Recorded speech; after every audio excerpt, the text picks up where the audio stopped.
आर्मिंडा फर्नांडिस गोवा के एक छोटे से गांव में रहने वाली एक साधारण महिला थीं, लेकिन उनका जीवन असाधारण था। उन्होंने अपने जीवन को समाज सेवा के लिए समर्पित कर दिया और बिना किसी दिखावे के लोगों की मदद करती रहीं। आर्मिंडा का जन्म गोवा के एक साधारण परिवार में हुआ था। बचपन से ही उन्होंने गरीबी और संघर्ष को बहुत करीब से देखा। उनके परिवार की आर्थिक स्थिति बहुत मजबूत नहीं थी, लेकिन उनके माता-पिता ने उन्हें सिखाया कि दूसरों की मदद करना सबसे बड़ा धर्म होता है।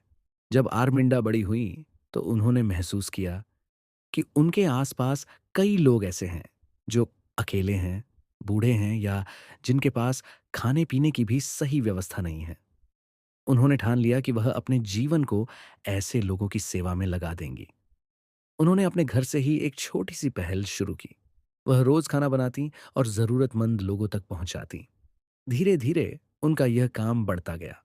लोग उन्हें अन्नदाता कहकर पुकारने लगे, क्योंकि वह भूखे लोगों का पेट भरती थी। आर्मिंडा फर्नांडिस ने कभी यह नहीं सोचा कि उनके पास कितना पैसा है या उन्हें कितना लाभ होगा। उन्होंने हमेशा दूसरों की भलाई को ही प्राथमिकता दी। वह अपने छोटे से घर में ही खाना बनाती और खुद ही उसे पैक करके जरूरतमंदों तक पहुंचाती। उनकी खास बात यह थी कि वह यह काम बिना किसी शोर शराबे के करती थी। न उन्हें किसी से तारीफ चाहिए थी, न ही कोई इनाम। उनका मानना था कि असली खुशी दूसरों की मदद करने में है। समय के साथ उनके इस नेक काम के बारे में लोगों को पता चलने लगा। आसपास के लोग भी उनकी मदद करने लगे। कुछ लोग राशन देने लगे तो कुछ लोग खाना बनाने में हाथ बंटाने लगे। इस तरह उनका छोटा सा प्रयास एक बड़े अभियान में बदल गया। आर्मिंडा सिर्फ खाना ही नहीं देती थी, बल्कि लोगों से प्यार से बात भी करती थी।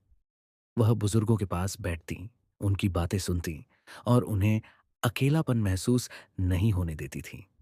उनके लिए वह सिर्फ एक मददगार नहीं, बल्कि परिवार का हिस्सा बन गई थी। उनका यह सेवा कार्य कई सालों तक लगातार चलता रहा। उन्होंने हजारों लोगों को भोजन कराया और कई लोगों की जिंदगी में खुशी लाई।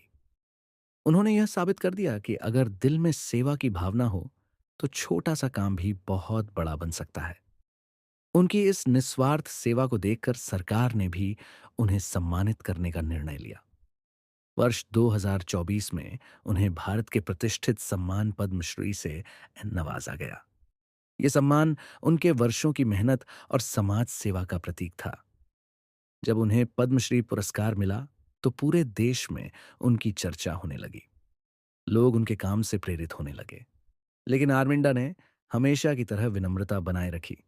उन्होंने कहा कि यह सम्मान सिर्फ उनका नहीं, बल्कि उन सभी लोगों का है जिन्होंने इस सेवा कार्य में उनका साथ दिया। आर्मिंडा फर्नांडिस की कहानी हमें यह सिखाती है कि बड़ा बनने के लिए बड़े साधनों की जरूरत नहीं होती। अगर हमारे दिल में दूसरों के लिए प्यार और मदद की भावना हो, तो हम भी दुनिया में बदलाव ला सकते हैं। आज भी उनकी कहानी बच्चों और बड़ों को प्रेरित करती है। वह हमें याद दिलाती है कि सच्ची खुशी दूसरों की मुस्कान में छुपी होती है। इस कहानी से हमें यह सीख मिलती है कि हमें हमेशा जरूरतमंदों की मदद करनी चाहिए, चाहे वह मदद छोटी ही क्यों ना हो, क्योंकि एक छोटी सी मदद भी किसी के जीवन में बड़ा बदलाव ला सकती है।